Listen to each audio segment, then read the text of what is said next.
আসসালামু আলাইকুম। আজকে আমি রান্না করছি খুবই মজার একটা তরকারি। গরমের দুপুরে আসলে এত মজার একটা তরকারি হলেও অন্য কোনো কিছুরই আর প্রয়োজন হয় না। এত সুস্বাদু একটা তরকারি, যখন আর কি কোনো কিছু গরমে কোনো কিছু রান্না করতে ইচ্ছা করে না, একটা তরকারি হইলে কিন্তু সবাই চেটেপুটে খায় নিবে। এতটাই মজার তরকারি।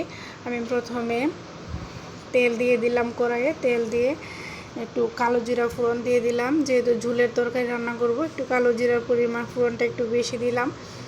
আর দিয়ে দিলাম হচ্ছে মাছ, এখানে মাছের ফোটাকা, তারপরে হচ্ছে ডিম, তেল এগুলো ছিল, এগুলো একটু দিয়ে দিলাম। আমার ছেলেটা আবার মাছের ডিম অনেক পছন্দ করে, এই জন্য তরকারিতে দিয়ে দিলাম।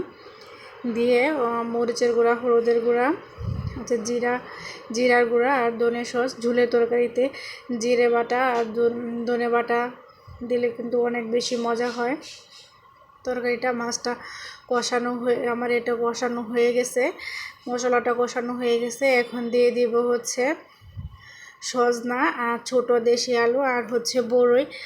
আসলে এই তরকারিটা খাইতে, যে গরমে দুপুরে এই তরকারিটা খাইতে অসম্ভব ভালো লাগে।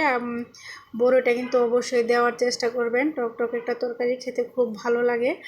আমার বড়ইগুলা বেশি টক না, এই জন্য আমি কষানোতে দিয়ে দিলাম।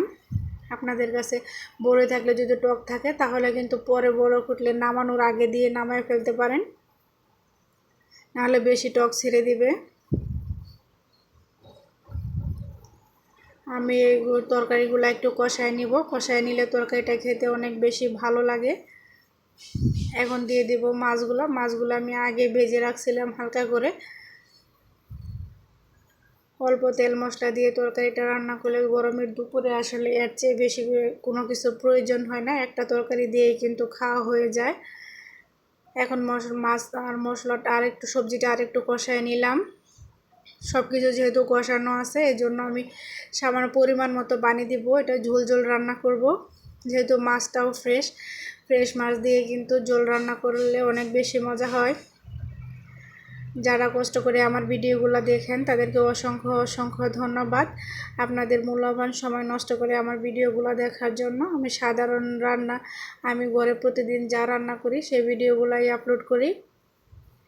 তারপরে আপনার ধৈর্য সহকারে আমার ভিডিওগুলো দেখেন। আর যারা আমার চ্যানেলটা সাবস্ক্রাইব করেছেন, তাদেরকে অসংখ্য অসংখ্য ধন্যবাদ। আসলে আমার চ্যানেলটা যারা সাবস্ক্রাইব করছেন, তাদেরকে আমি যদি ধন্যবাদ দিই তাহলেও কম হয়ে যায়, কৃতজ্ঞতার শেষ নাই আপনাদের কাছে।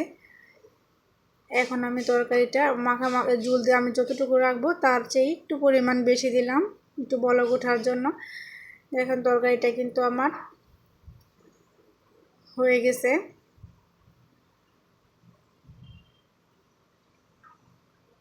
সবাই ভালো থাকবেন, আমাদের জন্য দোয়া করবেন। আল্লাহ হাফেজ।